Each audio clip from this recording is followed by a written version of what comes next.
Okay, good afternoon, everybody. I'd like to begin by acknowledging that we're honoring with gratitude that the land on which we gather is a traditional territory of First Nation elders and peoples who have lived and continue to live here and have cared for these lands. It looks like we're coming in right on time. Just a reminder around Zoom etiquette that if you're not speaking, please be muted. And we do encourage folks to actually have their camera turned on. It's kind of nice to know that folks are present and actually participating in the meeting as we move forward. I do need a motion moving forward, though, that the recording of this meeting be made public. So is someone on the floor prepared to make that motion? Deborah, I see your hand up. Do I have a second on that? Ashley, thank you. Any further discussion on that? All in favor, show of hands, please. I'm going to assume, not being able to see Kathy and Anne and Melissa, that we have thumbs up from them as well. So, okay. Is there any additions to the agenda for late items? Chris, you mentioned you had something. Does anybody else have anything they'd like to add to today's proceedings?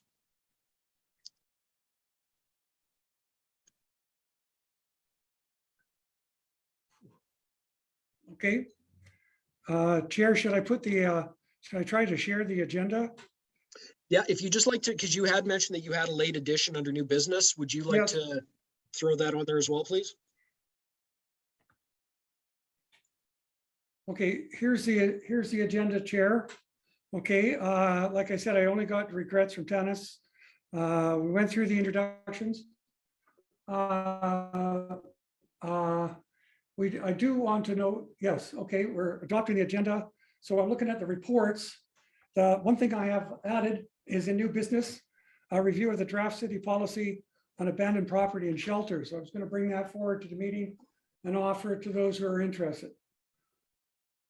Okay. And I didn't see any other additions to this agenda. So can I get somebody to make a motion from the floor to adopt this agenda as presented by Councillor Moslin?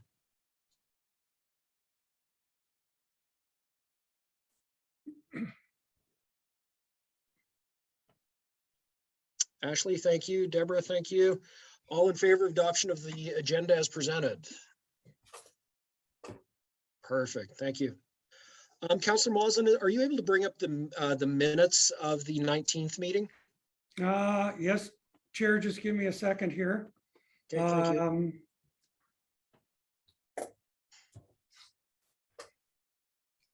I think that's them there, Chair. Yep, I can see them. Yes, these, just a point of reference, Chair, the meeting is recorded and put out in the public view rather promptly after the meeting. I take the fact that, and I go back in after some time and watch the meeting again and take the minutes. There was one correction. Juliana had me rewrite a sentence on her report, but that was the last thing that was it, which I did. But that was the only thing that I've done to change the minutes since they were sent out, Chair. Okay, thank you for that clarification, Councillor Moslin. With that, does anybody have any other thing that they've noted on the minutes that they would like to see amended? Okay, can I get a motion from the floor to accept the minutes as presented in their amended form? Juliana, thank you. Rachel, thank you. All in favor of adopting the minutes as presented? Excellent, thank you very much. Yeah. We'll do introductions for folks that are new at the table, and then we'll move on to the next part. So just those of you in City Council chambers, would you mind introducing yourself to the table real quick? It's the late Councillor Christine Thompson. Sorry, I thought the meeting was at 1:15. Chris Moslin, City Council, we're the pink team. Oh. Daryl Pepler, Sergeant at the Ground Force Detachment. Okay, and I'm just going to go in order of my screen here. Ms. Hatley.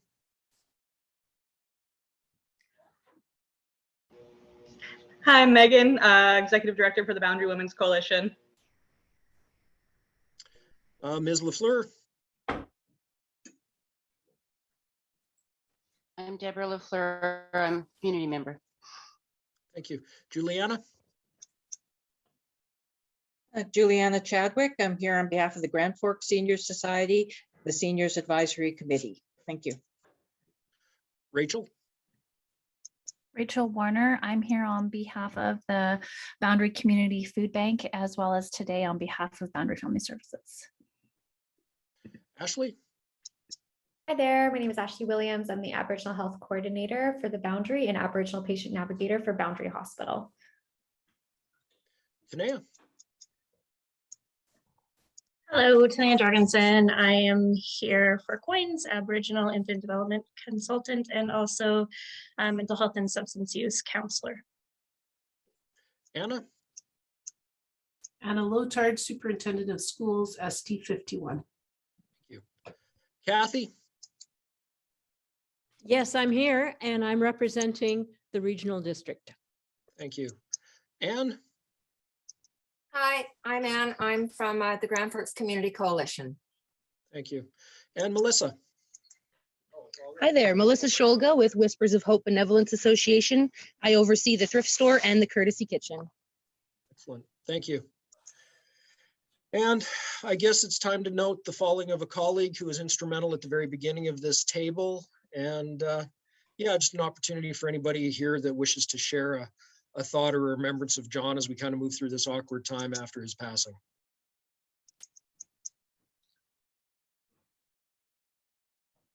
Juliana? Just wanted to say that Mr. DeHaan, I have the privilege of working with him on the terms of reference, and he was very supportive of the Senior Society and appreciate that. And it's a very sad thing. Councillor Thompson? Yes, he was a terrific asset to this table. I didn't know John all that well or for all that long, although we both lived here many, many years. But he's going to be greatly missed. Kathy? Yes, John, I'm going to miss him too. He was just appointed recently to the Regional District Area D APC. And he showed up for 2 or 3 meetings, and then he was very ill, I guess, because he wasn't able to come and he resigned. We're sorry to see him go from this committee and from the APC. Anne? I was very lucky to have gotten to work with Jan quite closely for the last 4 years. It's a little heartbreaking.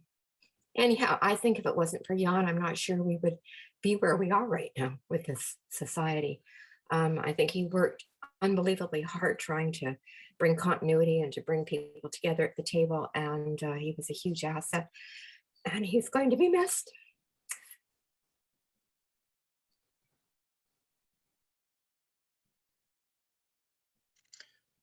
Thank you, everybody. I think he would be a little embarrassed by that attention, but I think it was necessary. As we follow on to the agenda, Rachel, would you mind giving the updates on behalf of Boundary Family Center? Hi, everyone.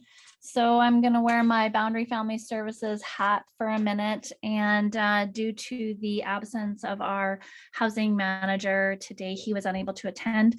I'm going to give up the shelter and the outreach update and as it is. So we have been averaging between 12 and 15 individuals accessing the shelter at night. And for our outreach, we see over 20 on top of the shelter numbers that we're going out to that for people that are choosing not to use the shelter. So both are still working. Our outreach service team is still working and engaging with the people that they can. So that's unfortunately as much as I have to offer you folks today. And that's our update. Thank you for that, Rachel. Normally, I'd say if anybody has any questions for Rachel, fire away, but that's a little unfair as I don't think she has any answers. Christine, you have updates on the transient officer from the city. I do. I've got a couple of of reports, and Councillor Muslim, you're going to share them? I could share the transient report. Is that okay? If you wish. Okay, let's start with that one. Okay, let me get it up on my screen here. I noticed, and this is through you, that on Facebook today, you were concerned that we were spending more time on the homeless and the addicted than we are on seniors. And while that may be very true, seniors are not left out. Councillor Baker is working with the minister on housing for seniors. And hopefully he will be able to have something to report in the very near future on that.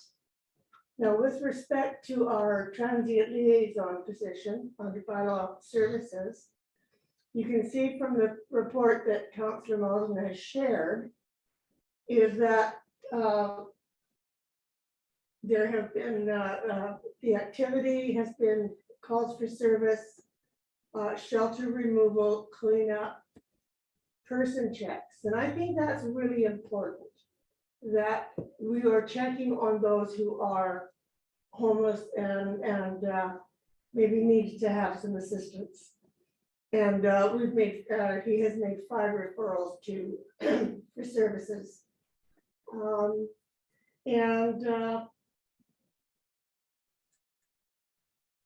He is doing a really good job. He's spending 30% of his time in field, 26% of his time, 30% of his time in the field during the day, and 26% in the evening out in the field, and the balance is on administrative services.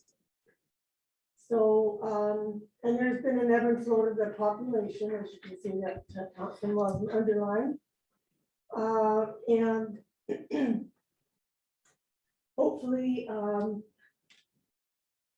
you know, we can help these people and work with the ministry and get the services that they need and the housing that they require. So if there's any questions on that portion of my report, please, I'd be happy to answer if I can. Okay.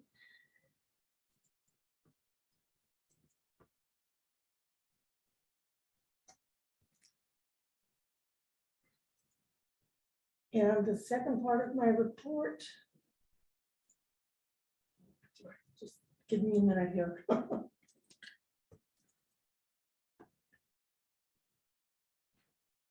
And if I can, Chair, just on that transient liaison report, I do want to remind table members that this is available on the city website as part of the last committee of the whole agenda.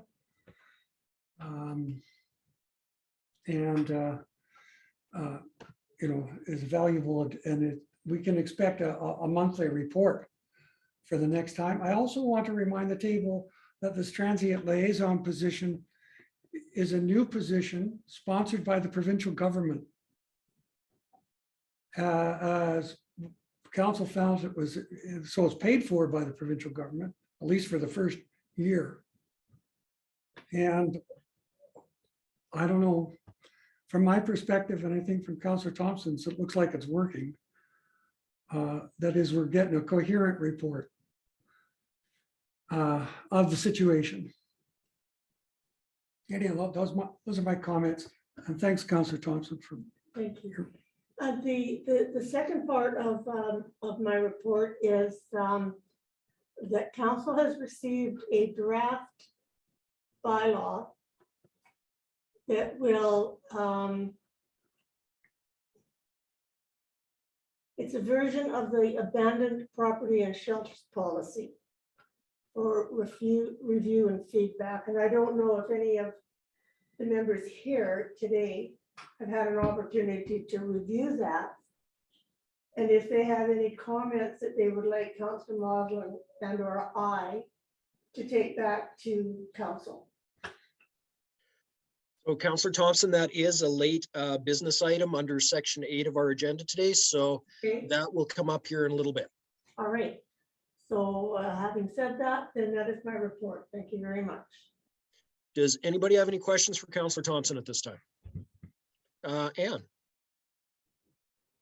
Thank you. Just with respect, Councillor Thompson, I think I'd like to clarify that comment on Facebook. It came from a person who wanted to know why does everything seem to be mainly for the homeless population? And I'm just reading on my other computer. And I think I said to him, I think you have to consider that the majority of the people sitting at the table deal with the drug addicted homeless. So they want to focus on that. And so I think that's realistic. We have more people now that are starting to recognize that we have a real issue with seniors, and that's really good. So hopefully we can move forward and consider all bases rather than one, but I think it's understandable. Thank you. Yeah, thanks for that clarification, and I appreciate it very much. Thank you, Anne. Does anybody have any other questions or comments for Councillor Thompson at this time? Okay. I do have one quick question. We just have a client who has been banned from the shelter. So I'm just wondering if the transient worker helps looking for alternative shelter arrangements, just because it is going to be cold coming up pretty soon, or if there's any alternative housing options for anybody that is stuck right now. It's my understanding that he does make attempts to find housing for these individuals. Whether he can be successful or not,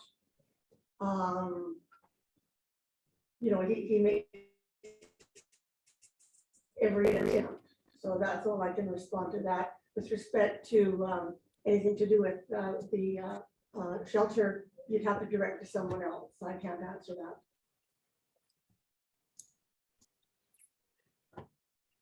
Okay, thank you, Councillor Thompson. Chris, update on the Hardyview TUP. Yes, Chair, thank you very much. Just to be brief, council did, in fact, unanimously extend the temporary use permit for the Hardyview Lodge for 1 year. Some discussion at the table was held about extending it for 2 years. But council in their discussions and deliberations at the table felt that 1 year, well, that sort of kept everybody focused on what we need to do in the next year, which is find a permanent location for both the shelter and supportive housing. And that is what we need to do. Anyhow, but the temporary use permit did go for another year. Chair, congratulations to Boundary Family Support Services for running what I would consider, and I believe council considered, as a successful shelter, especially one in a residential area. And I really would like to thank the other outreach workers at this meeting for helping make that happen. So that's my update there, Chair. Thank you, Councillor Moslin. Does anybody have any questions for Chris before we move down the agenda? Okay. Sergeant Pepler, you're next up. Hi, everyone. Just as far as our staffing numbers go, we are trending up, which in today's labor shortages is probably a remarkable thing. Just in November, I was at 4 of 8 constables on the street. We've now got that up to 6. We had another new member arrive a couple of weeks ago. And in April, I have a 7th member arriving. So almost at full strength. While they lack experience, I'm hoping they make up for in enthusiasm, but we'll see. And other than that, I'm going to start working with Mayor Taylor and maybe some other city councilors. We're going to start our annual performance plan. And what it is in collaboration with elected officials, we'll kind of discuss what we see as something that could get particular extra attention, whether it's property crime, drug use, or even if it's drug awareness, traffic, working with youth, working with First Nations. And then from there, we build our performance plans, and it kind of just guides us over the year on something to focus on. So that'll be starting in the next month or two. Other than that, it's business as normal for us. Thank you for that, Sergeant Pepler. Does anybody have any questions for him while we have him here? Hearing none. Rachel, food bank update. Hi, everyone. So for our food bank update this month, I just want to give a few stats from our January, what we did in January. We had a big month in January. So we did 263 regular hampers that month, as well as 4 emergency hampers.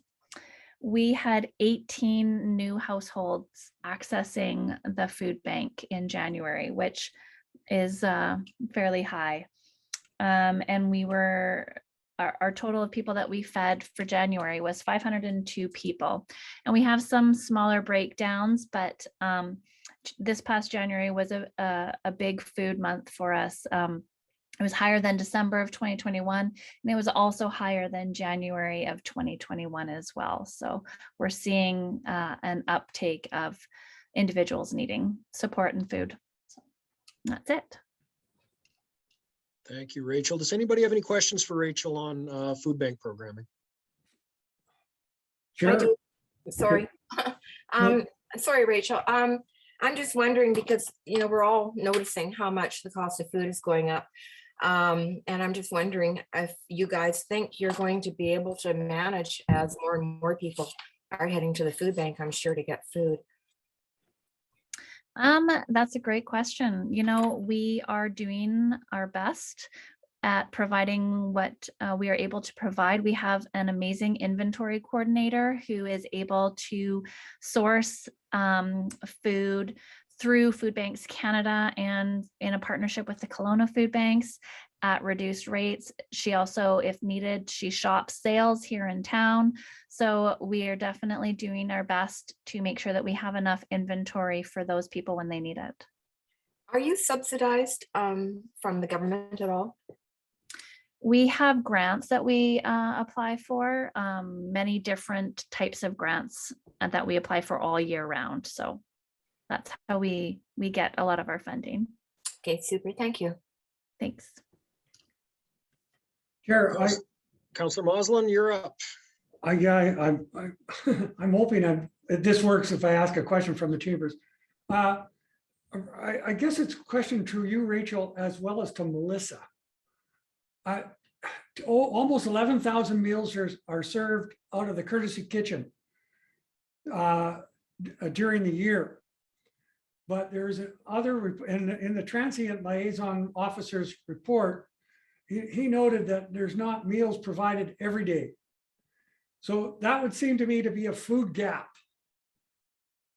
in our community, that there's a 1 or 2 days a week, maybe Melissa can help me out with this, where the courtesy kitchen is not available.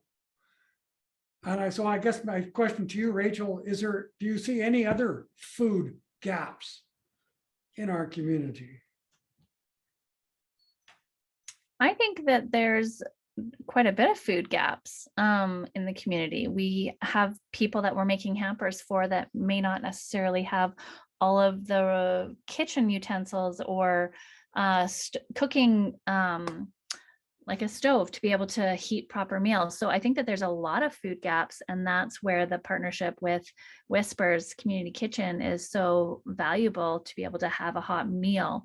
But there's other partners in the community that do meals. So it's having our transient liaison understanding and knowing where those food places are, as well as our outreach workers, so that that information is out there. Thank you. Thanks, guys. Yeah, I mean, I can echo that for sure. There's definitely gaps, and even, you know, refrigeration. Sure, right now it's cold out, but it might be so cold that the eggs that somebody got from the food bank have now frozen, you know. So food storage is critical as well. And unfortunately, yes, not being open on the weekends is a big gap. We hear about it all the time, and we hope that we can get to a sustainable point where we can be open 7 days a week. It really is a passion and something that we would like to achieve. But currently, Saturdays and Sundays, I know there is one family in town that was interested, and they, you know, are going through the process of trying to get an approved kitchen so that they can provide meals on the weekend, just out of the kindness of their hearts and something they want to do. But we've kind of asked, you know, are there churches, are there other places that would be interested and able to offer these things? Of course, COVID complicates everything this last little while. And I think we're all just trying to do the best we can on Fridays, and whenever we can, we do try to stock people up with extra pantry items as well. So, you know, extra loaves of bread and cans of soup, and, you know, anything we can where we go. And really, the food recovery that Tammy at Blessings has been doing has been huge. And that goes to, you know, the daycare programs, that goes out to the west boundary. They're covering a huge amount of area, and thankfully it's because they have such a glorious commercial kitchen and so much space and lots of volunteers willing to help, that they're able to do all the prep work in order to salvage that produce that would otherwise just be tossed away, which is perfectly fine, really. So yeah, definitely gaps, and I see a lot of different organizations trying to fill those gaps, but we're still struggling to do full coverage. So just future goals, I guess. Thank you, Melissa. Any other questions or comments? I've got a question. I'm curious about the shelter. Is it not able to offer meals on the weekend?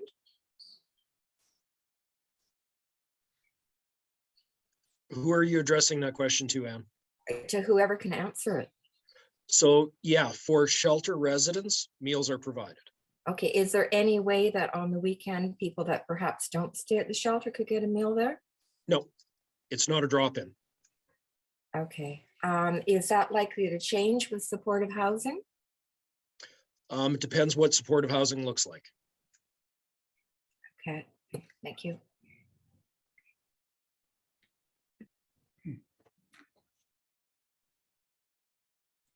Are there any other questions? I had one last thought, and that is one of the biggest barriers for people too is the stigma and the shame around asking for help. I hear all the time of people who could really use our services or the services of the food bank, and they feel guilty. They feel like they're taking away, and they may be, you know, suffering unnecessarily if they were to just reach out. So just encouraging everyone at this table to let people know to access these services if they're there, whether it be the kitchen or the food bank or whatever's available. Blessings is now back open on Fridays, where they have a bit of pantry items and a bit of a meal as well. And just encouraging people that, you know, we all work really hard to get these resources, and there is enough to go around. It is okay. That's my only real thought about that. I hate to hear about people suffering unnecessarily. So I think that is a good question though, Melissa, is how do we destigmatize these services in our community? Well, I know with us, even just opening up and letting people know that anyone can drop in, that meals are by donation, that we encourage $5 a meal. I have a lot of seniors who feel a lot better getting services when they can pay a little bit of change for it, knowing that they're not getting their free ride. So some of it is a bit of reprogramming and just encouraging people that, you know, just offer what you can. It all helps. And I encourage people too, like the more diversity, the more different people coming to our space, the better it is for everyone. Then you're kind of in the mix with everyone. They can't just go, oh, it's only criminals that go there, or whatever kind of rumors there are, right? It's really unfortunate because we see such a mix, you know, and so just encouraging that diversity, maybe even service providers themselves dropping into these places, learning more and encouraging others to access them. That's all I got right now, really.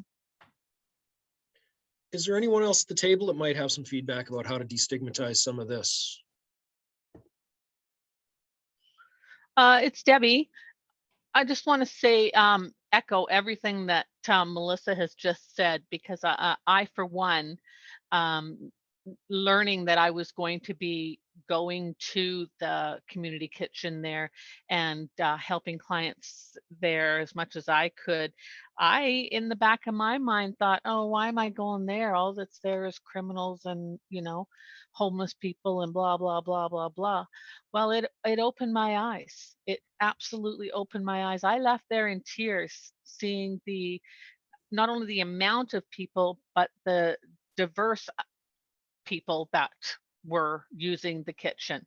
And I think, like Melissa said, you know, if we all just start saying, hey, you know about the kitchen, you know about the Friday drop-in, you know, it's there for everyone, right? I think it's just all word of mouth, and you know, it's a beautiful thing that we have here in this little town of ours, I'm telling you. Thanks for that, Deb. Is there anybody else? Councillor Thompson has her hand up, Chair. Oh, sorry about that. Hard view from this angle. Yeah, it is. Not a problem. What if there was some publicity, like the Gazette, Lori from the Gazette, to do an article on the services that are here and what's available? I mean, I'm just throwing this out for discussion. Because what I'm hearing is that there's a stigma attached to the kitchen, which is, it shouldn't be, because it is not, as Debbie said, it's a diverse population that avails itself of those services. And, you know, we have to get the public educated on a number of issues, including this one. So I just throw that out there for a comment, I guess. Anybody able to build on Councillor Thompson's suggestion?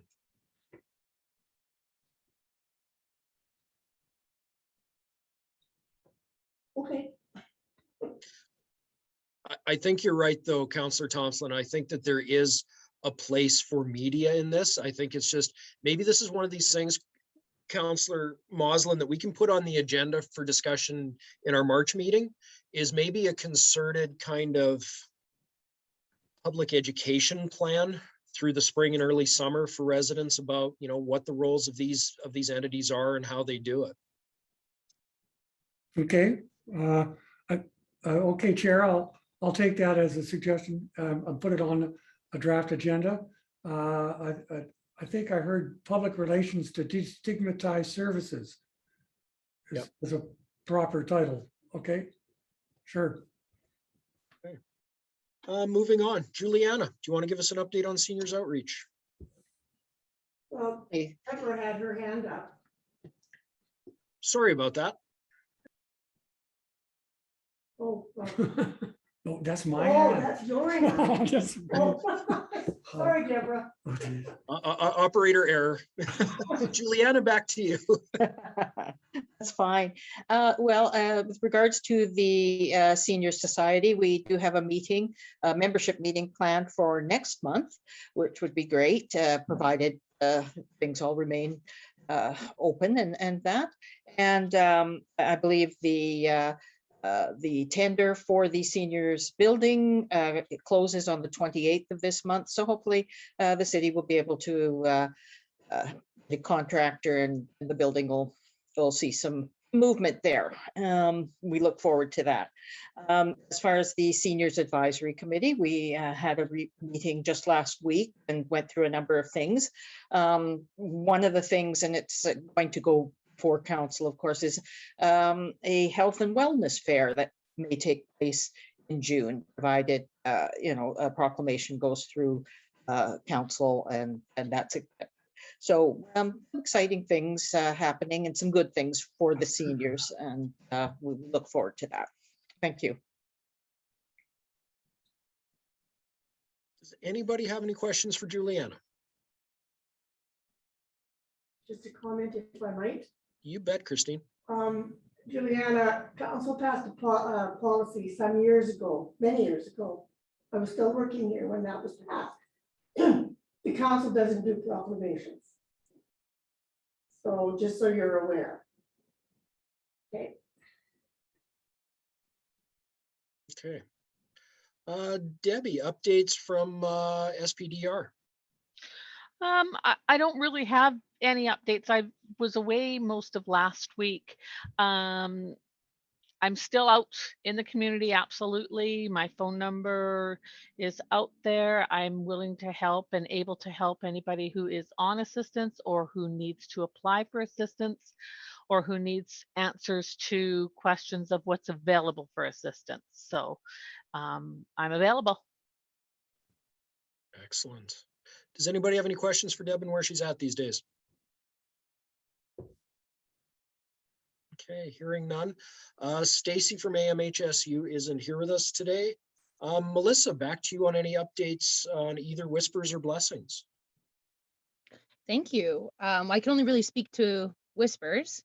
I just wanted to thank Deb so much for sharing our stats at the last meeting. I apologize I couldn't make it. It was a chaotic week for me. So thank you guys so much for just giving us that time and the praise. It's been really sweet of you all.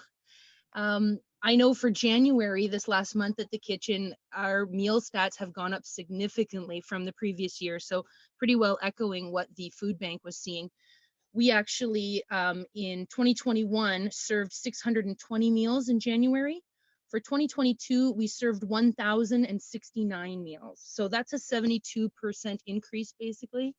And we're not sure. We know that January, February are the hardest months. So this might kind of peter out over time. We're not too sure. So we're kind of watching this trend. I know for February still our numbers have been quite significant. So we'll have to just watch that. As for the thrift store and giving out essential items, we saw, again, a slight increase, not quite as much. Basically, last year, we gave out about $275 worth of clothing and essential items like linens. This year, we're at about $325. So just shy of a 20% increase there. Thankfully, because of the shelter and outreach services, folks are pretty well taken care of. So they don't rely on us nearly as much as they once did. So yeah, that's about it, unless there's questions. I'm not seeing any questions. Tanea, do you have any updates from Coins for us?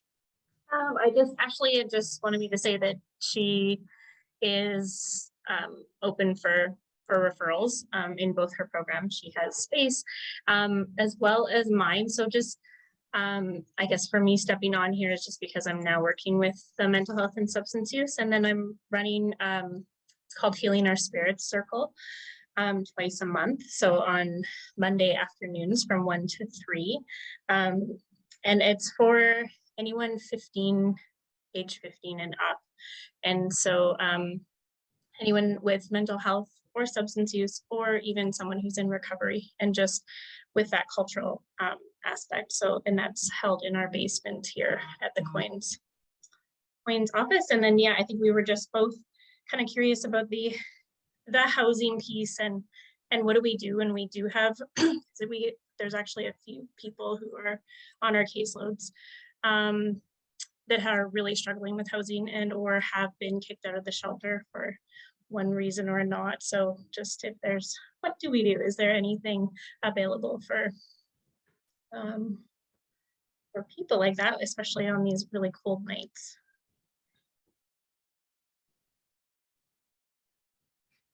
Question? Is that you, Councillor Thompson? It is. Okay. With respect to the shelter, if someone is asked to leave for whatever given reason, is there a means for them to amend their ways, apologize, do something so they can get back in? Or are they permanently banned? There's nobody that's a permanent ban. Okay. But they have to agree to the rules that apply to the shelter in order to stay there. So bans occur in incremental fashion. So depending on the severity and nature of the incident, it's a stepped response. It's not a blanket response. So there's not a specific, this person will automatically be treated the same as this person because it's incident specific and behavior specific. And that's clearly spelled out in our policies, and everybody at this table has seen our policies. Thank you. I have a question for today, Chair, if I might. I understand the work that COINS is doing. Can you explain what is the relationship with COINS and the First Nations Health Authority?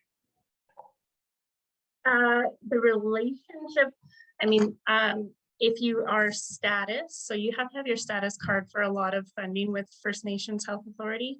But like that is connected. That's who Ashley's contracts would be with.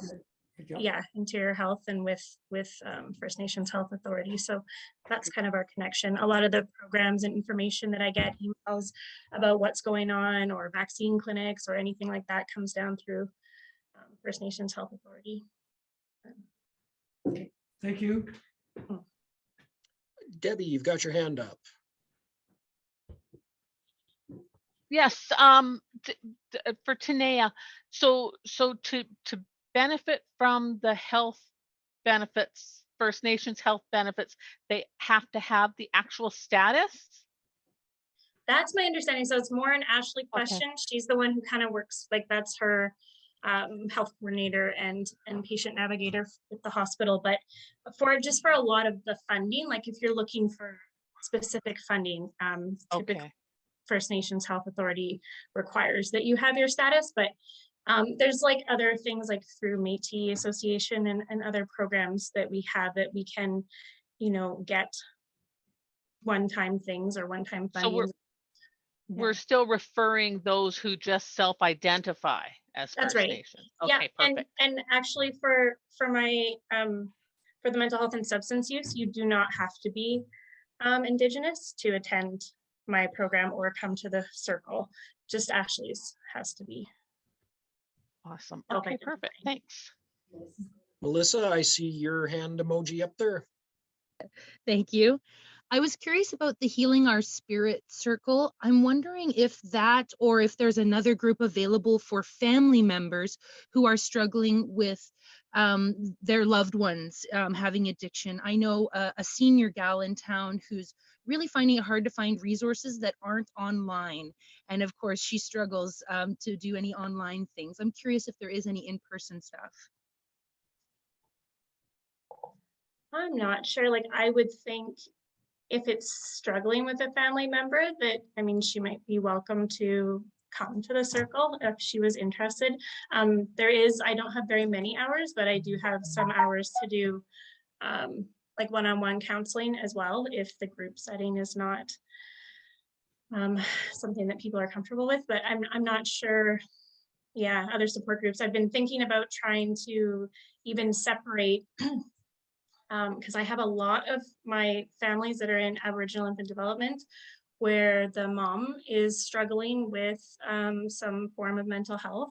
It's really high, like so I kind of have a crossover between the two programs, and that there's a lot of people who are also uncomfortable with the substance use piece, or people who may be using who come into the group. So I was thinking of creating like a second one that was more just for like moms or grandmas, or more specific to that. So I don't know, it's interesting. Maybe that's something more that's needed, is with the support or the family members of people who are using.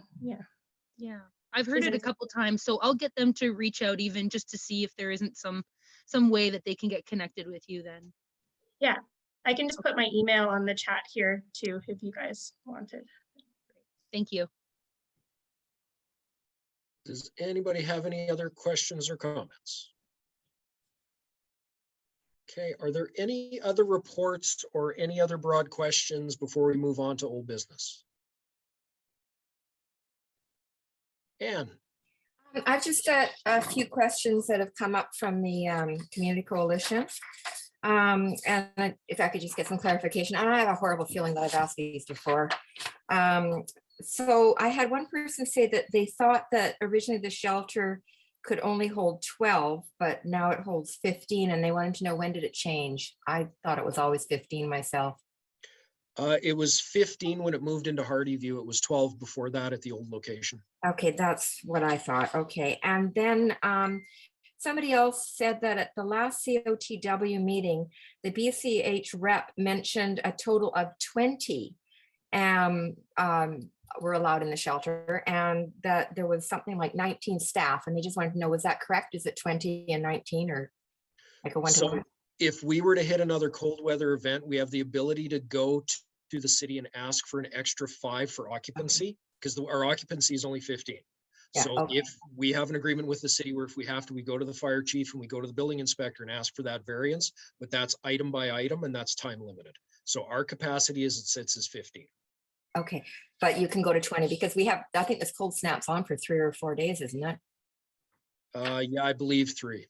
Yeah, okay. And then the other one, oh yeah, somebody wanted to know what's happening on 22nd Street. There's some building across from the hospital, and they were wondering what's the proposed use for it? Oh, that's BC Housing, and I believe it's for. I believe it's for support, a group home for the handicapped. And I think it's small scale. It would only have 4 residents and a supervisor, manager. And so, I'm surprised. something's telling me it's wheelchair accessible. Yeah. Do we have any idea when this is going to happen? It's being built now, because I can see it out my kitchen window, hear them constructing. But it's not open yet. Not to my knowledge, no. No, okay, all right. And I think that was it, because the other thing is coming up on the agenda. Okay, thank you very much. Thank you, Anne. Is there anybody else? No. Okay, I guess Councillor Moslin, you're up with old business application for seniors housing on 72nd Street. Yes, thank you, Chair. You know, yeah, I wasn't actually at the regular meeting of council last time. When Councillor Baker brought forward a motion, basically based on our, previous work of the subcommittee of the critical need for seniors housing. The council has, this is basically a report. Council passed a motion instructing staff to write a letter to BC Housing, and correct me if I'm wrong here, Councillor Thompson, to engage them on the possibility of a senior housing project on the lands just adjacent to Silver Kettle, which is city land, and to see basically what the interest is there. We do not know the status, at least I don't at this moment, know the status of the previous application from Holway House. It was But not approved.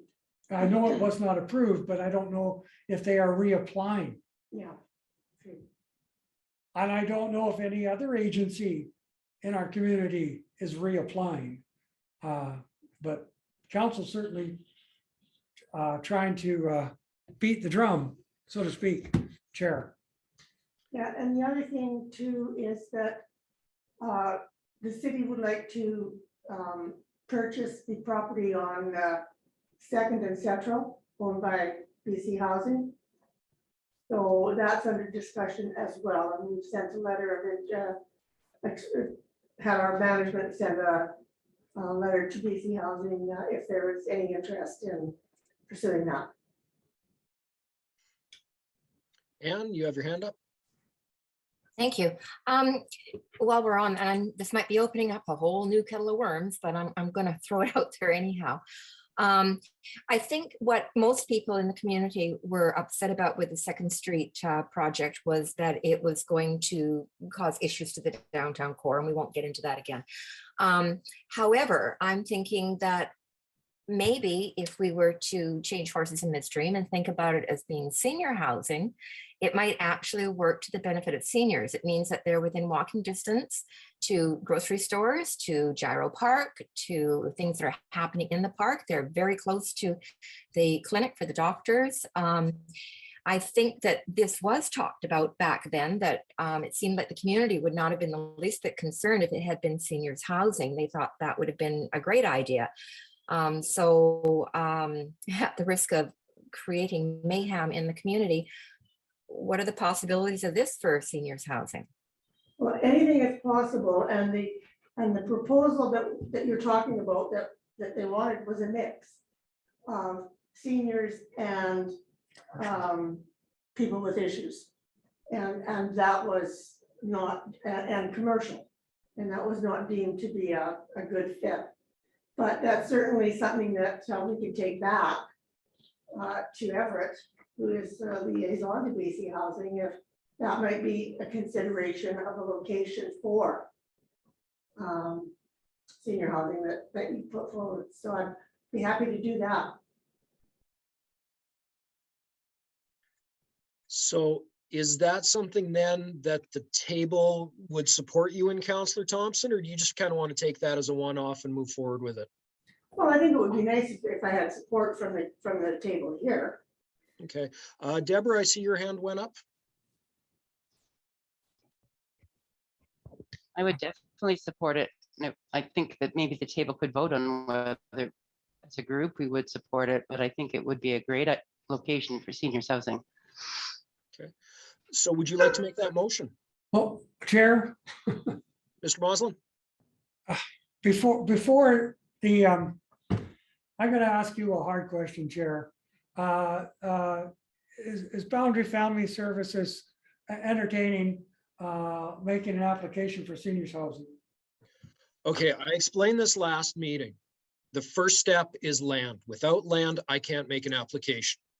So BC Housing expects either land with lease or something that they have freehold on before developing. So I do not have access to usable land right now to develop on. So Anne's suggestion of utilizing 2nd Street, all of a sudden I could then develop a pro forma to then make an application for development. Without, the first step is land. So if there is no land, there is no development. So I would suggest that this table, if they're in favor, is put forward a motion and take it to council that they would support or recommend that the property on 2nd and Central currently owned by BC Housing be considered for senior housing. Deborah, you're seconding that motion? Well, I'm not making a motion. I don't think I should. Oh, okay. In as much as I'm a council. I will make the motion. Okay. Do I have a Sorry, second? I will make the motion. Juliana, a second on that?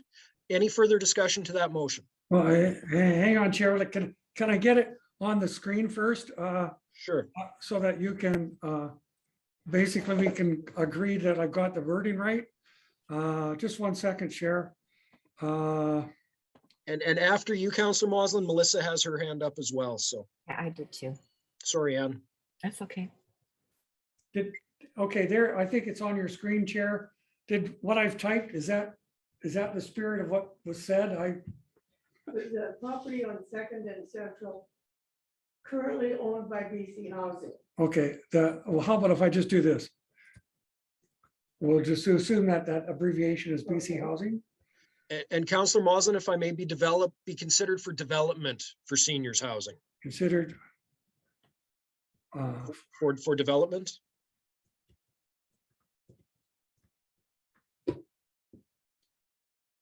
Okay. Seniors housing, instead got too many floors in there. How about development as seniors housing? 4 doesn't sound right. Yeah. Did I get that? Are we there? Yeah, Melissa and then Anne. Okay, so I don't know. I guess I just don't like that we would be segregating, in the sense that if it's okay for housing, then it's okay for housing. And I would like the people that develop these, you know, I don't know, just proposals and such to determine what the best housing would be to go there. we've kind of just ex-nayed that location. It's not good for housing. It's not good where it is. Or is it just not good for certain people's housing? Because it's my understanding that supportive housing would very much include seniors, and that there are very much seniors who are drug addicted or homeless or dealing with mental health that would be able to achieve getting service at a supportive housing facility. So I guess I just think that it's silly for us to differentiate. I think it'd be better to just say, yeah, it's a great location for housing. Let's see what proposals come forward. To say that only seniors would be allowed there kind of leaves the door open a bit, because what are people expecting? Is there a certain kind of a senior that they want to see in there? So sorry to take it there, but that's where my thoughts are. Thanks for that, Melissa. Any other comments before moving to Anne? Anne, you're up. Okay, all right, so here we are, we've opened the kettle of worms again, because the whole issue was that having drug addicted homeless downtown would kill the downtown. And that is why the whole community was up in arms against it. And maybe it's segregation, but we have to look at the health of our downtown core as well. And so whereas I don't think the community would have a problem with seniors, and yes, I recognize there are going to be some seniors that have issues as well. We do remember all of the different articles that were brought forward from all sorts of other areas in BC of seniors living in fear in these homes that were made up of mixed groupings. Some of them were drug addicts, some of them were drug dealers, and they were having to deal with that, and they were living in fear, couldn't leave their rooms, et cetera, et cetera. That's not going to go away. So yeah, call it segregation. But I think that as an area for seniors, mix, no, that does not work with seniors. And I don't think that's fair to them, because when you get old and your testosterone drops if you're a guy, and if you're an old lady and you're frail, you don't need to be living where you're going to be intimidated and perhaps have what little money you have stolen or any of the other things, when you've got people that are drug addicted and they're definitely looking for anything that they can do to get their next fix. So I don't see that happening. And the other thing was, I think there was another issue to do with the fact that how much housing can you put downtown? Because right now, I don't think you're allowed to do massive housing in the downtown core. Isn't that something that would have to be changed within the bylaws? A response to Anne and then Deborah. Yeah, okay. Yes, you're right. It would have to probably, I don't know if it be rezoned for what its current use is. And if I could just make a comment with respect to Melissa's concerns. And that is, we are working with BC Housing to relocate a shelter and a supportive housing unit for those that are have issues and difficulty finding homes. Seniors housing is a separate issue in total. And I don't think that we should be confusing the two. If we want council to consider, I understand and I hear your concerns, but I don't think at this point in time that that is what we should be debating at the council table. And that's my thoughts. Deborah? There is, I'm sure, a percentage of seniors in Grand Forks that if there was specifically seniors housing, that would consider selling homes, which would free up housing for others in the community to purchase. So, but I do think we need to have that. If it's going to go to Second Street, it needs to be specifically designated seniors. Just because I can't see all the participants, Councillor Moslin, can I get you to drop your screen share, please? Okay, before I do, Chair, how was the motion moved and seconded? Yeah, I had both Anne and actually no, I didn't have a second because Deborah sits with Anne, so I need a second on that. Oh, Juliana, actually, I believe. Okay, thank you. Juliana, am I correct in that? Yes, that was myself that did that. Yeah. Okay, thank you. Please forgive the caps lock. I'll get it, correct it later. So the motion is on the floor, right, Chair? It is, Councillor Moslin. So Okay. if there's no further discussion, would we like to move it to a vote at this point? There we go. That helped, Chair. It does. Thank you, Councillor Thompson or Moslin.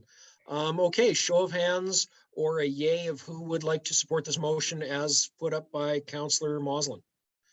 Kathy. Okay, only Deborah or Ann can vote. Yeah, yeah, only one of those two. Ms. Hatley, are you abstaining? Okay. Melissa, are you abstaining? I am at this point. Thank you. Okay. So we have 1, 2, 3, 4, 5, 6, and 7. So yeah, so we have 7 entities who have voted yes by my count. Okay. So it's carried, Chair? I believe so, under our terms of reference. Thank you. Now, further to that, Councillor Moslin, did you want to expand on 72nd Street while you were on a roll, or has that been shuffled to the side by Ann's motion? Well, it sort of got shoved to the side because frankly, I believe the more probable location for the next seniors development in our community is on those lands on 72nd. It basically, for me, it's who's going to build it. So I will say right now publicly, Councillor Moslin, that if the city is willing to have a discussion with my agency regarding developing that for seniors housing, let me know. Okay. I will do that, Chair. I will let council know that message, and we'll see what comes of it. Anyhow, so and now having said that, Chair, thank you for that. Where were we? I see Ann's got her hand up.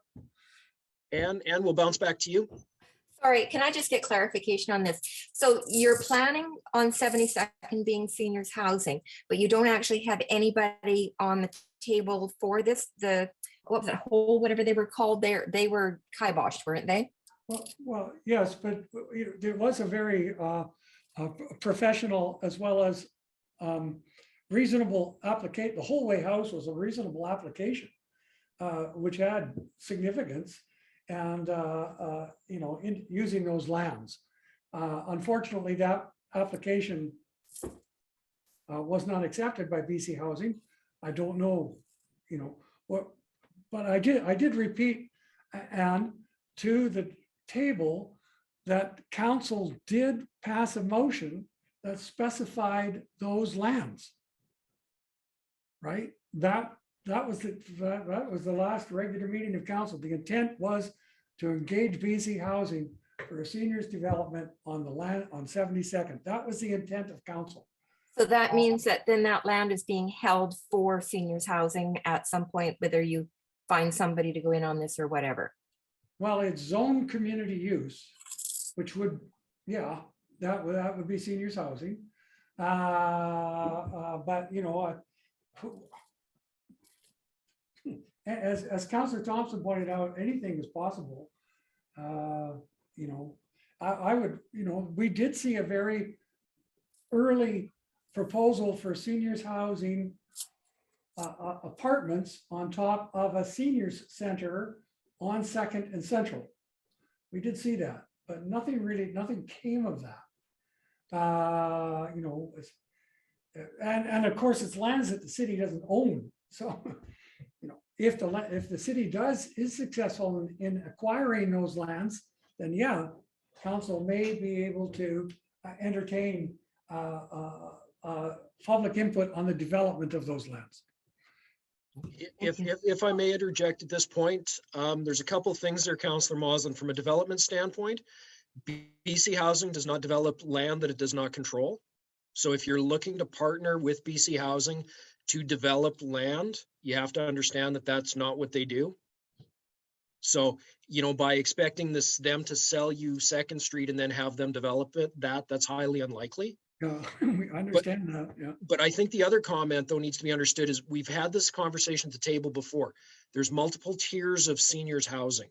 We need affordable, independent housing for our seniors, but we also need semi-supported, and that need for semi-supported is going to grow.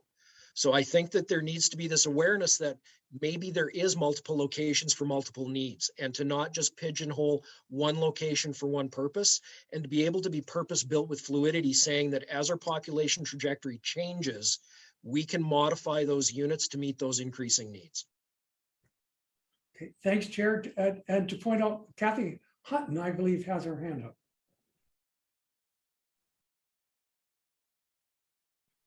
Kathy? Sorry, I just forgot to put it down. Okay. But Deborah does have her hand up. I do remember a discussion at council about Holway House and the explanation that BC Housing gets so many applications for funding that they have a pot of money this big, but they get this many. And so that was why it was rejected for Holway House. It wasn't because they didn't like the application. It was that their funding wasn't there. So just to pursue this with the 72nd again, being as it's also closer to the hospital and there's Kettle, whatever it's called, the other place next door to it, it would strike me that for a place that has seniors that need more support, that might be the ideal place for that. Whereas seniors that need affordable housing, but are still mobile, would work downtown.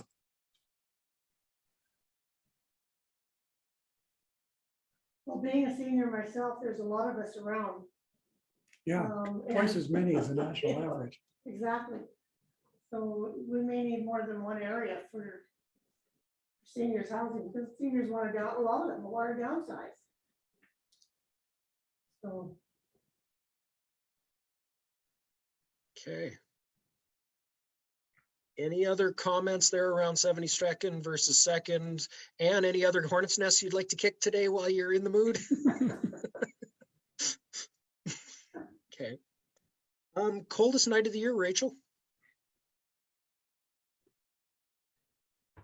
Okay, well, first off, I want to say thank you to Melissa for sporting our Zoom background, coldest night of the year. If I was more techie, I'd have that floating behind my head, but I haven't figured out how to do that. So thanks, Melissa, for that shout out this whole time. Appreciate it. Okay, so before I get into coldest night of the year and what's happening this weekend, I just also would like to give a couple stat updates on where we are as a community. So as of right now, we are at 43% of our goal. So we're just about to hit 11,000. And we have 72 walkers, 15 teams, 3 days left. So big shout out to Valentine Walkers and Chris Muslin. I think this is the second year running that he has been able to lead the charge and have over $1,000 in donations. So thank you, Councillor Moslin, for your support. We really appreciate it. So that brings me to Saturday. So we have been approved by the city to have our outdoor walk at starting at Gyro Park. We are going to meet there at 4:30 to start the sign-in and the registering of all the participants, and do a little bit of an opening ceremonies at 5 p.m. and then we're going to walk. We have created a walking route, which will be signed, and I'm really looking forward to it. I think it's going to be a really fun night. The Grand Forks Rotary Club is going to be doing free hot chocolate for everybody. And I'm just really looking forward to a positive community experience of getting together and just having some fun. We will also be giving out our toques. So this is this year's toque. If you raised $75 or more, you get one of these. I have some tubes from last year that I am going to be giving out as well to whoever was under the $75 amount, so that everybody has a coldest night of the year toque to sport while we walk. I think it's just going to be a really great time. So right on our coldestnight.org website, /boundary country, all the details can be found along with a route map that you can download to your phone or you can take a picture of, or that night we will have printed copies just so everybody knows what we're doing and where we're going. So thank you. Thank you, Rachel. Does anybody have any questions for Rachel? And Chris, do you feel like gloating at all? Because you should. Yeah, I don't want to gloat. I just want to thank donors and all the other teams for doing it. I am looking forward to Saturday as well. Yeah, so thanks everyone, and thanks Boundary Family Support Services and Rachel for this, creating this opportunity. Thank you. No. I just want to say I supported the city team. No offense to Councilor Moore. Okay, done taken. So which one of you would like to have the discussion regarding the new Grand Forks policy on vacant spaces? Chair, if I may, I haven't distributed that document to the group, so the group hasn't had a chance to see it. I was hoping, could we maybe discuss how, like, you want to strike a subcommittee to do it? I could just distribute it and ask for comments? Yeah. How do you see it being handled, Chair? Because I would like to hear the comments. My thought, if the table is comfortable with it, we've cruised fairly well. We're at 213 right now. My thought would be fire it up and do a quick share, and we'll do a quick review, and let's just get it done if that works for the table. Yeah, okay, Chair. I can share it right now. It is basically I think it's a 6-page document. The first 3 pages, I'm getting there, Chair. Where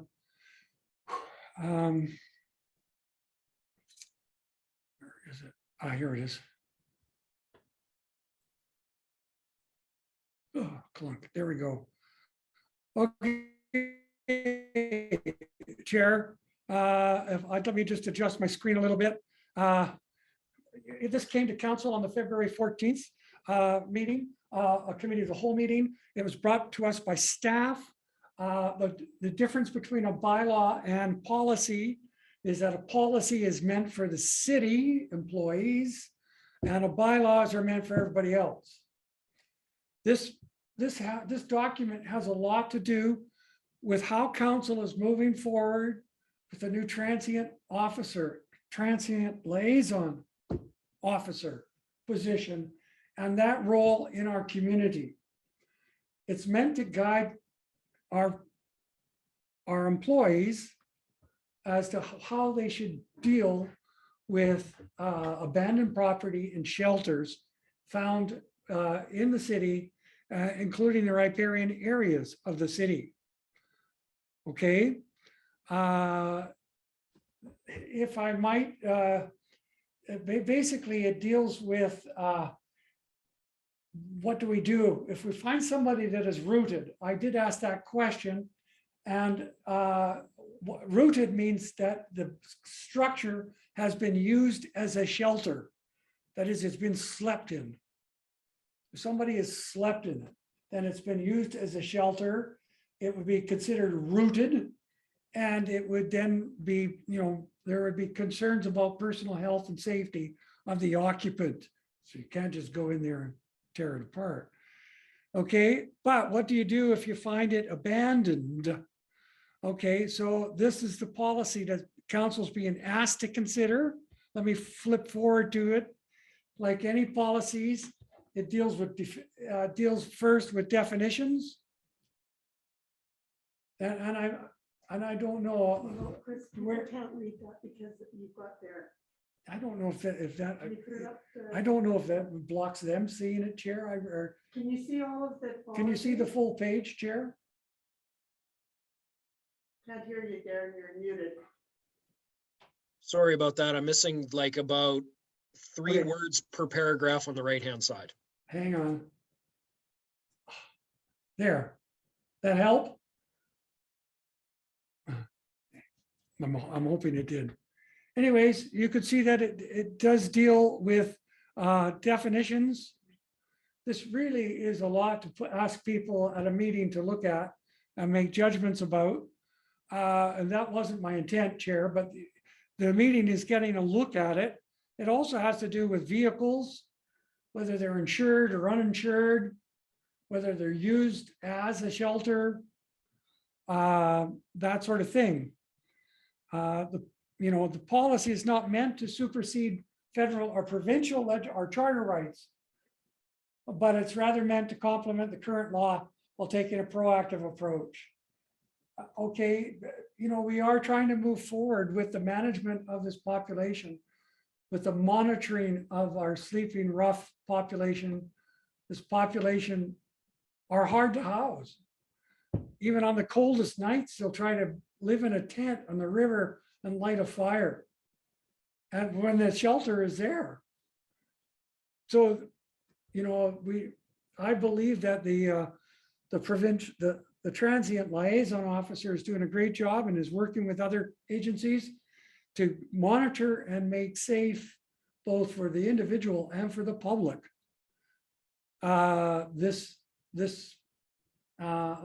through this policy. Anyhow, so there's more of the definitions. Okay, so this is basically the nuts and bolts of the whole thing. An abandoned property is identified where possible. Staff will remove and dispose of the materials at the landfill as soon as reasonably possible. Now, abandoned property means nobody's been there for 72 hours. Okay, nobody slept there for 72 hours. Well, that's the definition. I mean, nothing's written in stone here. This is draft policy, which is why I'm bringing it to the table, because I'd like to get some feedback. So to strengthen it for future. You could see that inhabited shelters are a different story. Okay. We're not going to go in and kick somebody out. Or transit liaison officer is not going to do that. That becomes a much more harder thing where you start to get injunctions and court orders and enforcement, which is, something we're trying to avoid. Anyways, what I'd like to suggest, Chair, is that any members who are interested, or all the members, gladly send a copy of this policy, and that we put it on the agenda of the next meeting for discussion. Well, if I might, is this policy going to be coming up on March 7th, regular meeting, or March, whatever date it is? It could. So if you're going to putting it on the next agenda of this group isn't going to benefit you or I, but if people read it and comment back in writing, then we have something we can take forward. Yeah, that's certainly a route forward too, Councillor. It's up to the table how you would like to do with it. As Councillor Thompson pointed out, if you want to wait till the next meeting, well, I can't see you missing the boat. I think we might just have draft 2 in front of us by March, after March. Anyways, over to you, Chair. If you can just take that chance, if council likes this and adopts it. Okay.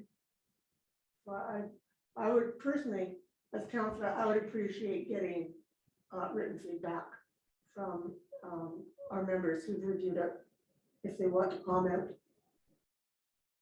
one way or the other. How does the table feel about that, about being proactive once you get an email from Councillor Moslin with a copy of this draft document, taking the time to kind of go and provide that written feedback? I'm assuming within 2 weeks, councillors? Well, the meeting is on, March 11th. I can't know, it's the 7th, I think. I'll look it up, just give me a sec. Deborah and Ann, you both have your hands up. 7th, you're correct, Chair. We could provide comments in writing. I did hear this discussed at the last council meeting in the morning. Unfortunately, due to a death in the family, I could not attend one in the afternoon. So I don't know what further discussion they had on it, but I I'm think going we to could stop the provide chair written comments. so we can get back to the table. I like the idea of us getting a copy of this and having the ability to make comments and send it on so that it's more useful at your next meeting. My question would be is, can this be shared with the community and get feedback from them? Well, yeah, because it is a public document. Okay. Super, thank you. Yeah, I would like that. I think that would be a good thing. Thank you. Okay. And if we could get your comments back the Friday before the regular meeting, so 7th, March 6th, 4th. 4th, to go backwards, that would be appreciated. Then gives Chris and I an opportunity to review and digest what's being said. Melissa, I saw your video hand up. Did you have a comment?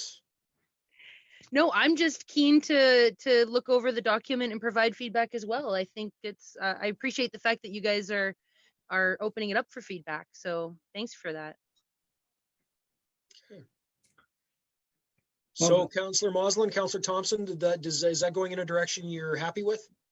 Very much. Yep, thanks, Chair. Okay. Any late items of note? Chair, we never dealt with the terms of reference, did we? Oh, we skipped over that. Sorry about that. Good catch, Councillor Moslin. Yeah, that's you and Melissa. Yeah, I did circulate the last terms of reference that we put forward a year ago this time, last January. And part of it is that we're supposed to have an annual review. Melissa did submit late to that review some suggestions for the terms of reference. I'm just waiting, if Melissa wants to come, what would be a fair process to deal with this, Chair? We can deal with it now. We can review Melissa's concerns if she wants to speak to it, whatever. Just trying to put it on, make sure it hits the table. Melissa, how do you feel about charging ahead? Yeah, I mean, I don't mind. I don't know if you guys want to review that document that I shared last time or not. I don't know if I can share it with the group. I don't know if you want to do it next time. I don't know. All I know is I didn't see anything about what a quorum was either. Like, have we determined that? That was one thing that I didn't include in my review of them last time, but. Okay, hang on, Melissa. So here is the doc. Oh, yes. I believe this is the document. Yes. And you had quite a few, suggestions. How do you want to speak to this document now, and then sure, meeting can decide how to dispose of it, perhaps. Yeah. So with the chair and secretary, those were the two positions really that were kind of established, and I thought maybe we should have at least a rough definition around them. I also thought perhaps we would want to identify a spokesperson so that if there is questions, if there is the media inquiring about stuff, would we rather have that go through one person? So that's something we should probably decide upon.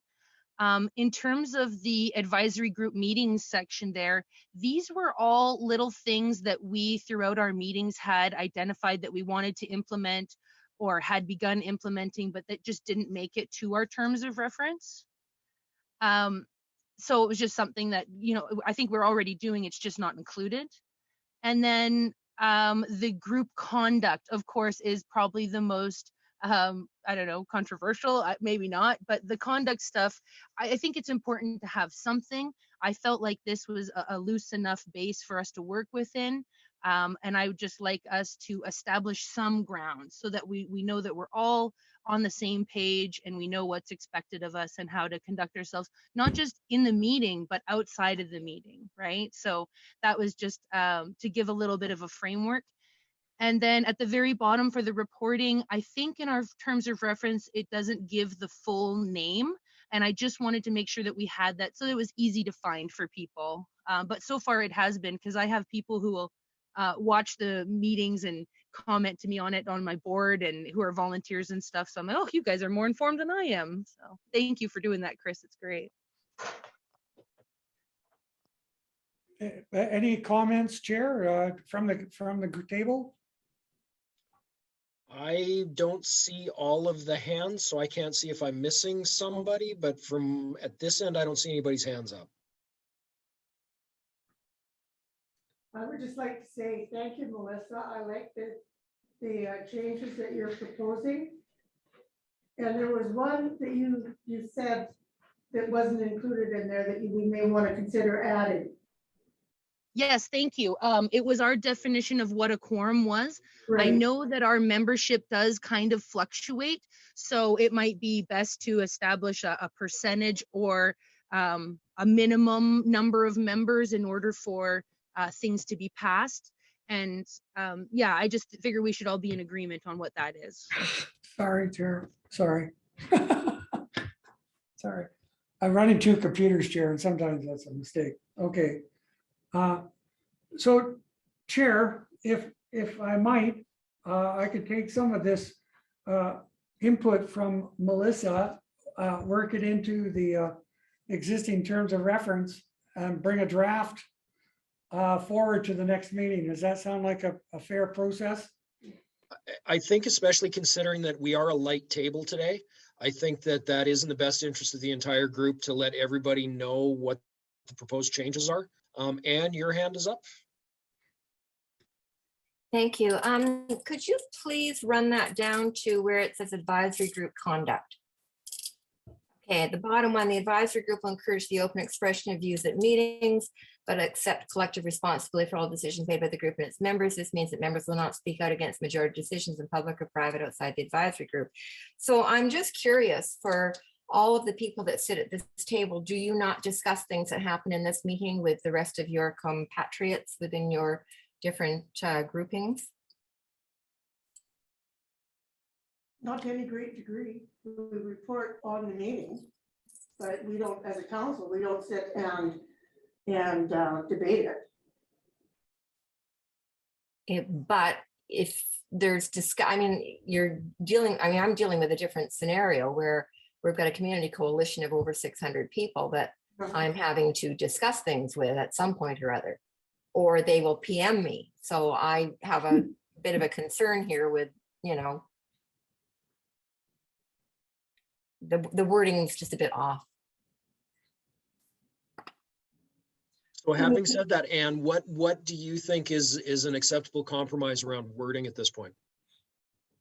Well, it's almost, to me, it reads like a gag order that you can't talk about anything that happens here, which seems ludicrous considering the meetings go out on Zoom and everybody hears them or watches them that wants to and discusses them anyhow. So I just think, you know, I think the reality is that if you go back over the last few years that, you know, we've all been involved in this, there's been many instances where, you know, the Grand Forks Community Coalition has had one vote against everybody else's vote, and we might not have agreed. So what, you know, like, so, but I'm supposed to wander around telling everybody how I just love the decision of the majority when the rest of the community perhaps does not love the decision of the majority. I mean, do you know what I'm saying? It's like a gag order. I mean, I'm not bad mouthing the Social Service Advisory Group. I'm trying to hopefully make it something that will work with the community and make everybody happy. So I don't understand why,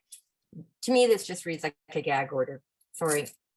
Yeah, I hear what you're saying. It's sort of whether you like it or not, that was the decision of the group, and I have to support it.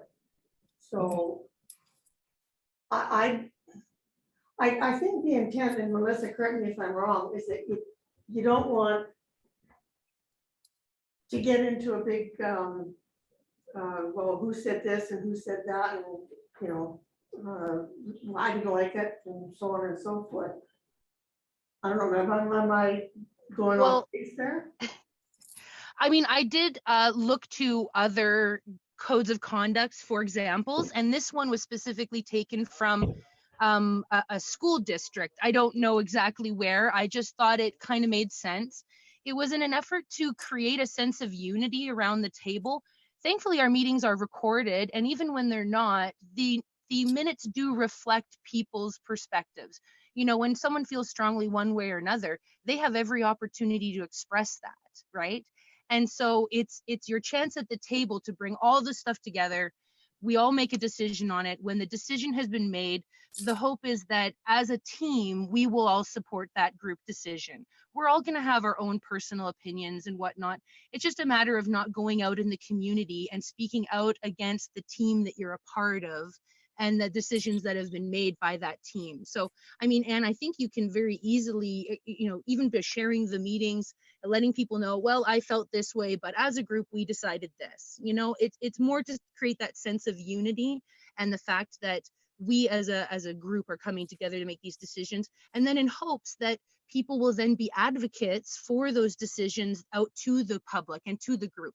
Oh, I get why you're upset, but you know, we discussed this, and this is why we came to that decision, or actually these facts kind of made the perspective a little bit different, or whatever that may be, because it is a two-way street. We, as much as we're bringing information to the group, we have to then disseminate what we've come to out there to the public. So I think it's just a matter of creating a teamwork, a sense of unity, and that we're not going to publicly speak out against the decisions that are made.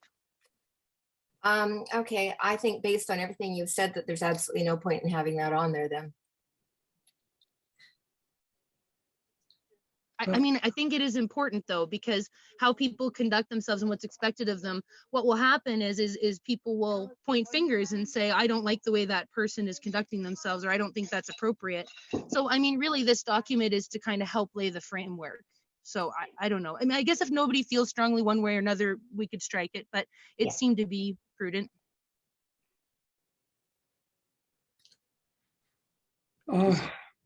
Deborah has her hand up, and I think Councillor Moslin, you had a comment as well. Yes, I'll wait for Deborah though, Chair. Thank you. Concern if this is taken off and we get asked a question by a community member who's watched the meeting, then we can't discuss anything with them. This is a gag order. I agree with how Ann sees it. I don't really think it needs to be there. We're not bad-mouthing people sitting on the committee to the members. We're just answering questions. And they've already seen the, you know, the video of the meeting, so they know what happened, but they may have some other questions. So are you guys interested? Yeah, Chair, if I might. You bet. Oh, okay. I'm pretty sure it's this last sentence that we're having problems with.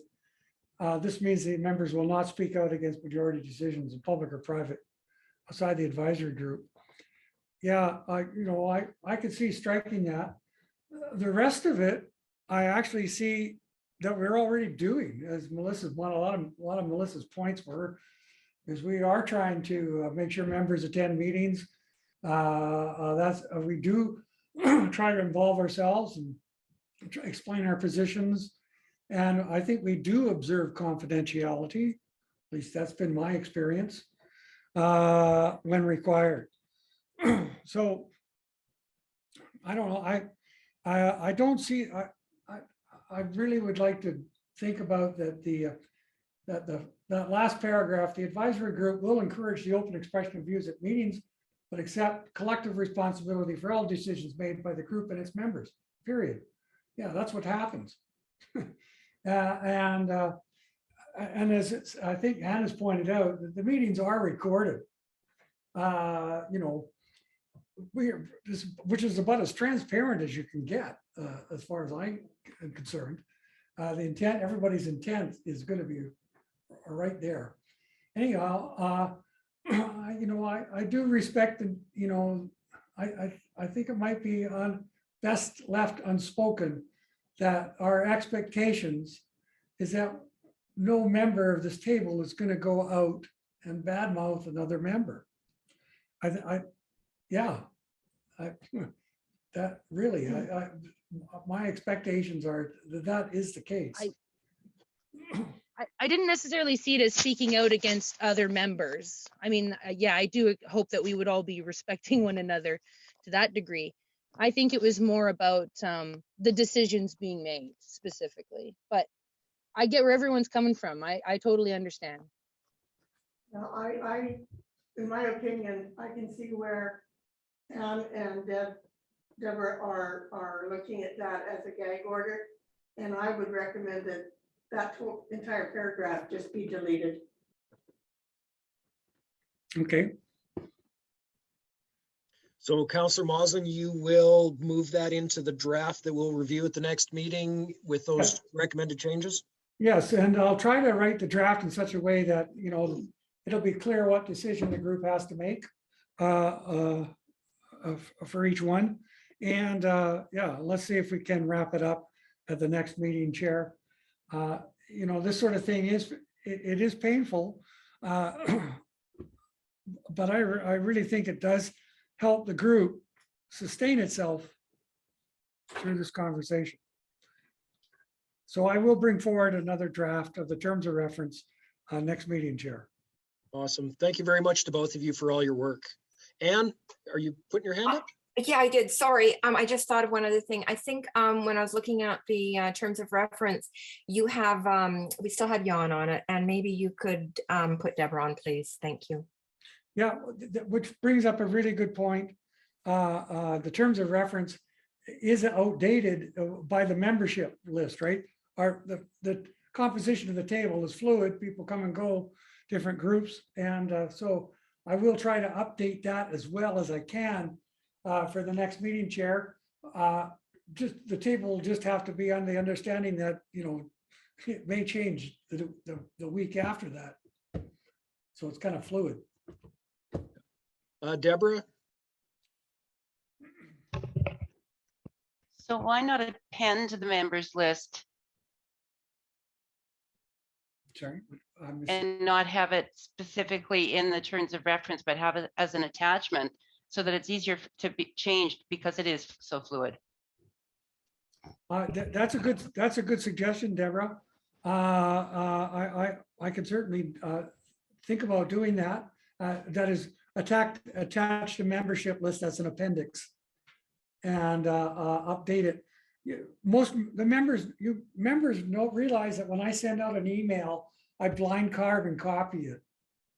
Right? I'm sending an email to 40 odd people, but I do. Well, if you do that in carbon copy, and somebody replies and says they can't get the meeting, well, everybody's inbox fills up really quickly. So I've always sort of safeguarded email efficiency in the group by blind carbon copied the list of participants. However, I will hand out an updated membership list as part of the next email of the draft revision. Whew, I got that out. Okay, Chair, I'm gonna stop sharing that. There we go. Okay. So we have a plan of action around that. Chris, you're gonna do your magic over the next couple weeks, and then we'll review the entire amendment as a package at the next meeting. Yes. Okay. Brings up the next meeting, right? The next meeting, first, March 16th, 1 p.m. Is that still workable for the majority of the folks? Does that work? Okay. Oh, no, I won't be here, but that's okay. You don't need me. Well, maybe we can get someone else to show up. Sure. Okay. I might not be here, but I'll see if I can get access where I am, but I can't guarantee it. Okay. All right. Having said that, do we get a motion to adjourn at this point? Chair? Yes, sir. Can we just summarize the next steps for my benefit more than maybe the tables? So we've got a whole bunch of them, actually. Yeah, well, that's why I really wanted to sort of, if I can, and I will share my screen one more time with that. I think I'm gonna do this. Okay, here we go, Chair. Next steps. Compiling and bringing forward amended terms of reference. Okay.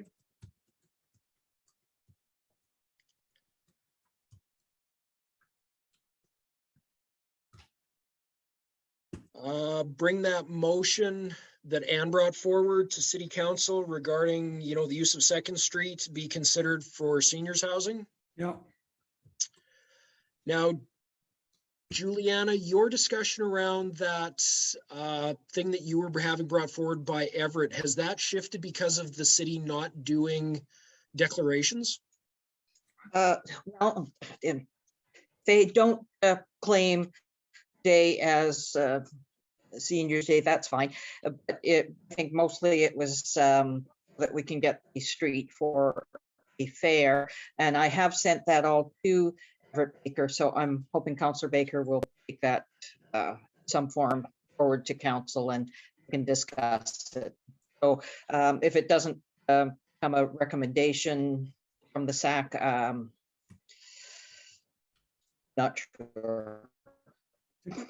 I'm hoping that Councillor Baker will just take care of it for.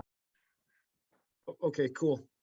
And then I'm not sure, Councillor Moslin, if I threw you under the bus or not, just around having a discussion with City Council around the property on 72nd Street and development there. I don't know if you want to take that or if we want to have a more structured conversation about it at some point. I'll leave that up to you and Councillor Thompson to decide. Oh, well, can Chair, for the sake of my old brain, can you say that again? Basically, you expressed interest at this meeting about working with council on a seniors application. Did I get that right? Yep, yeah, exactly. Okay.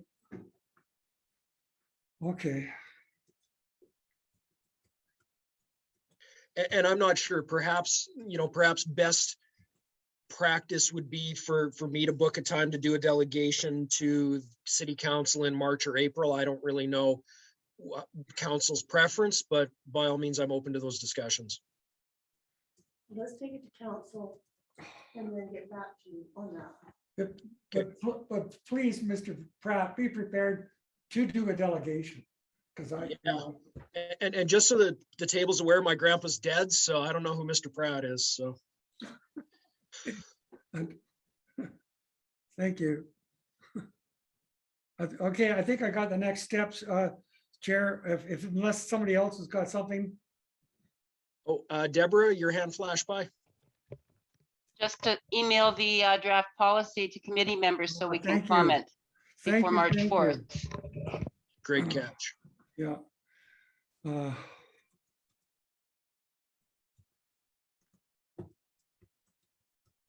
Good. Okay, good. I think you got the short end of the stick here, Councillor Moslin. You seem to have the heaviest load of all of us coming out of this one today. It's what I do, Chair. Well, it's appreciated, sir. It isn't going to last forever. The group is going to have to decide how it's going to move forward after the next election. No, right. I appreciate everything that you do. Right. Is there anything else, if we've agreed on the 16th, can we now look at a meeting to adjourn, or is there anything else?